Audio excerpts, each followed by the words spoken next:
గరుడ పంచమి. సాక్షి TV ప్రేక్షకులకి నమస్కారం. నేను మీ చిలకమర్తి ప్రభాకర్ చక్రవర్తి శర్మ. గరుడ పంచమి చాలా విశేషమైనటువంటి రోజు. శ్రావణ మాస శుక్లపక్ష పంచమి తిథిని గరుడ పంచమి అంటారు. వైష్ణవ సాంప్రదాయంలో విష్ణుమూర్తిని ఆరాధించేటువంటి వారు విశేషంగా వైశంపాయనుణ్ణి, గరుత్మంతుణ్ణి, హనుమంతుణ్ణి పూజిస్తూ ఉంటారు. ఆళ్వార్ సాంప్రదాయం వైష్ణవ సాంప్రదాయంలో ఒక భాగంగా ఉంది. అయితే శ్రీ మహావిష్ణువుని పూజించేటువంటి వారికి, వైష్ణవ సాంప్రదాయ ప్రకారం ఆచారం చేసుకునేటువంటి వారికి గరుడ పంచమి చాలా విశేషమైనటువంటి రోజు.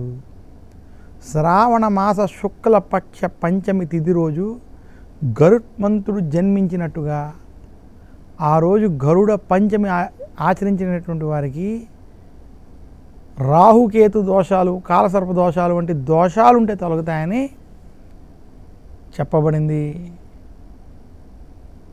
జ్యోతిష్ శాస్త్ర ప్రకారం కూడా గరుడ పంచమి, గరుడ ఆరాధన చాలా విశేషమైనది.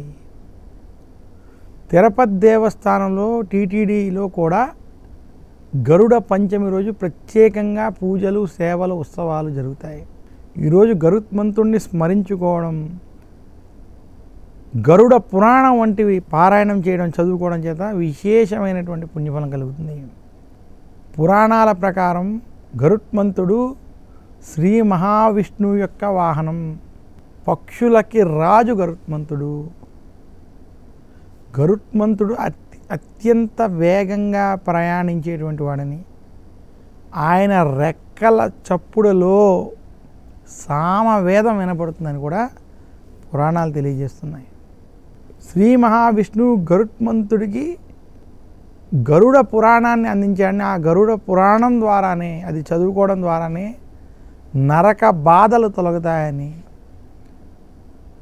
అటువంటి జ్ఞానాన్ని అందించినటువంటి గరుత్మంతుడిని గరుడ పంచమి రోజు స్మరించుకోవాలని కూడా మనకి శాస్త్రాలు తెలియజేస్తున్నాయి. అలాగే మనకి మహాభారతంలో, విశేషించి భగవద్గీతలో వైనతేయం పక్షిణామని స్వయంగా శ్రీకృష్ణ భగవానుడు చెప్పడం చేత పక్షులలో వైనతేయుడు అంటే పక్షులలో గరుత్మంతుడిని నేనే అని కృష్ణుడు చెప్పడం చేత గరుత్మంతుడి యొక్క ప్రాధాన్యత, గరుడ పంచమి యొక్క విశిష్టత, ఆ రోజు గరుత్మంతుడిని పూజించాల్సినటువంటి విషయాలు మనకి స్పష్టంగా అర్థమవుతున్నాయని తెలియజేస్తూ, మరొక్కసారి ఈరోజు గరుడ పంచమి రోజున గరుత్మంతుడిని స్మరించుకుని ఆయన్ని పూజించి, విశేషంగా గరుడ పురాణం వంటివి ఈరోజు పఠించుకోవడం చేత మరింత శుభ ఫలితాలు కలుగుతాయని తెలియజేస్తున్నాను. నమస్కారం. మీ చిలకమర్తి ప్రభాకర్ చక్రవర్తి శర్మ.